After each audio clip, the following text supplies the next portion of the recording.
Hi மக்களே, welcome back to Chennai computers. பலவந்தாங்கல இருந்து எங்களுடைய இன்ஸ்டாகிராம் ஃபாலோவர் 3D மாடலிங் பர்பஸ்க்காக ஒரு பிசி பில்ட் பண்ண வந்திருந்தாங்க. 1,20,000 பட்ஜெட்ல ஒரு இன்டெல்ல core i5 14th generation 14600K ப்ராசரோட ஒரு பிசி பில்ட் பண்ணி கொடுத்திருக்கோம். இதோட ஒரு 27 இன்ச்சஸ் ப்ரொபோஷனல் எல்இடி மானிட்டர் 100 ஹெர்ட்ஸ்ல ஹைட் அட்ஜஸ்டபிள் ரொட்டேட்டபிள் ஸ்கிரீனோட ஒரு 27 இன்ச் MSI மானிட்டர், ஜிகாபைட்ல B series 760M DS3S IX motherboard, இதோட ஒரு 32GB DDR5ல 5200 MHz Corsair RAM,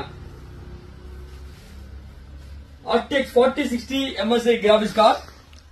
கேபினெட் பொறுத்த வரைக்கும் Taurus E3 MDR ஒரு கேபினெட், அதோட பாத்தீங்கன்னா ஒரு power supply 750 watts and deep கூல்ல 240 mm லிக்விட் கூலர், 6 கலர்ஸ்ல ஒரு டீப் கூல், 6 கலர்ல ஒரு 240 mm லிக்விட் கூலர். இது இல்லாம ஒரு கீபோர்டு மவுஸ், ஒரு 1kV UPS அப்படின்ட்டு கம்ப்ளீட் பிசி செட்டப் 1,20,000 பட்ஜெட்ல நம்ம பிரதருக்காக பில்ட் பண்ணியாச்சு. ஹாப்பியா? Very much happy. ஓகே.